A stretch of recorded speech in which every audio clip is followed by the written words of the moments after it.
안녕하세요. 농마트TV입니다.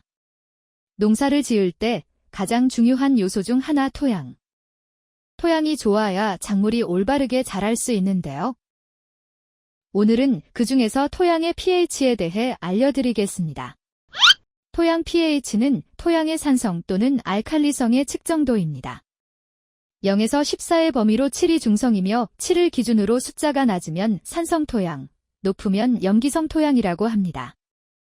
식물이 선호하는 산도는 약산성 6.45에서 중성으로 산도가 높아지면 병해충에 취약해지고 작물의 생리작용도 약화되는 것으로 나타납니다. 토양의 pH 농도는 영양분의 유용성과 미생물의 출현에 영향을 주는 등 작물 성장 환경에 많은 영향을 끼칩니다. 식물 영양 공급의 박테리아는 약산성과 중성 토양을 선호하며 강산성 토양은 질소 고정을 방해하고 식물 무기질을 감소시킵니다. pH가 4에서 5로 내려가 강산성으로 되면 일반적으로 작물에 대한 독성을 나타낼 정도로 가용성 알루미늄과 망간의 농도가 높아집니다.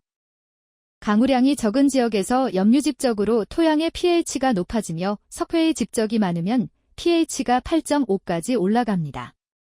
대개의 작물은 토양의 pH가 9 이상으로 되면 생장이 멈추거나 고사하기 때문에 강우량이 적은 지역은 토양 pH 관리에 더 신경 쓰셔야 합니다. 또한 pH가 알칼리로 되면 미량원소의 용해도가 떨어져 철, 망간, 아연, 구리 등이 결핍되기 쉽습니다. 토양이 산성화가 되는 원인을 바로 인식해야 토양이 산성화되는 것을 효과적으로 예방하며 감소시킬 수 있는데요. 토양이 산성화가 되면 농가에서 흔히 많이 사용하시는 인산가리 비료의 효과가 48%나 감소하다는 연구 결과가 있습니다. 따라서 위에서 말씀드렸듯이 토양을 6.5 부근으로 접근시키는 관리가 매우 중요합니다. 작물마다 재배하는 환경이 다를 텐데요. 밭과 논에서는 6에서 6.5가 적당하며 과수원지는 5에서 6.5가 알맞습니다. 앞서 말씀드렸듯이 작물은 일반적으로 약산성 또는 미산성에서 생육이 가장 좋고 강산성, 강알칼리성에서는 모두 생육이 불량해집니다. 그 원인으로는 작물 양분의 유효성과 독성 원소의 용해도 등이 pH에 의해 지배되는 문제가 있습니다. 보통 여름철 장마 기간이 지난 후 많은 강우량으로 인해 토양이 산성화가 되는 곳이 많습니다. 산성 토양이 문제가 되는 것은 산성이 저해작용 외에 석회, 마그네슘 등 염기의 결핍, 미량요소의 결핍 또는 과잉에 의한 장애, 인산의 고정, 미생물의 활동 억제 등 토양에 큰 문제가 발생합니다.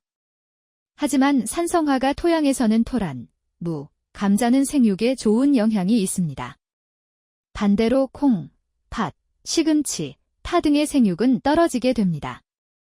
강산성 토양에서는 가리, 인산, 석회, 마그네슘, 붕소, 몰리브덴 등의 유효성이 저하되며 알칼리성 토양에서는 철, 망간 등의 수산화물의 용해도가 저하되고 유효성이 떨어집니다.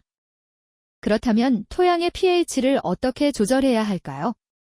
산성 토양의 경우 탄산칼슘을 지속적으로 사용하면 토양 개선에 효과가 있으며 석회자재를 흙에 뿌립니다. 석회를 뿌리면 일시적으로 중화되지만 비 등으로 인해 다시 산성으로 기울어지므로 매번 pH 조정은 필요합니다. 알칼리성 토양은 유기산이 많은 유기물질이나 pH가 낮은 점토 그리고 황산 등을 이용할 수 있는데 주로 작물 재배 전에 실시해야 합니다. 농가에서는 건강한 농작물을 기르기 위해 토양 관리를 주기적으로 해주셔야 합니다. 오늘은 농사에서 가장 중요하다고 할 수 있는 토양의 pH에 대해 알아봤습니다. 다른 문의 사항이 있으시다면 언제든지 문의 부탁드리겠습니다. 농마트TV 구독과 좋아요, 알림 설정을 해두시면 편리하게 영상을 보실 수 있습니다. 지금까지 농마트TV였습니다. 시청해주셔서 감사합니다.